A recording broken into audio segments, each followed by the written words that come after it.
லாக்டவுன்ல பர்த்டே வந்தா செலிப்ரேட் பண்ண மாட்டோமா என்ன? இந்த உலகமே அழிய போற நாள் அன்னைக்கு உன் பர்த்டே வந்தாலும் நாங்க செலிப்ரேட் பண்ணிட்டோம். ஏன்னா நாங்க உன் ஃப்ரெண்ட்ஸ்ரா.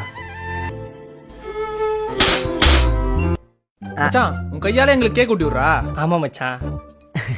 இந்தா மச்சான் கையெல்லாம் கேக்கா இருக்கு. இந்த போன் அட்டன் பண்ணி கொஞ்சம் ஸ்பீக்கர்ல போட. ஹாப்பி பர்த்டே மச்சான். ஏய் தேங்க்ஸ் மச்சான். ஏய் சார் லாக்டவுனால வர முடியல. ஏய் பரவாயில்லடா. அடுத்த பர்த்டே மாஸ் பண்ணிடலாம்டா. Okay okay bye. யாரு மச்சான்? பக்கத்து வீட்டுக்கார பையன். எங்க ஊர்ல இருக்காரா?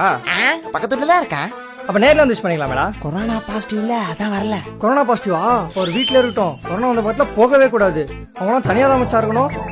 ஏய் கொரோனா பாசிட்டிவ் தான். ஆனா அவனுக்கு இல்ல எனக்கு. என்னடா ஆன் பாக்குறீங்க? கேக் ஊட்டி விடணுமா? பாசக்கார பயலுங்க.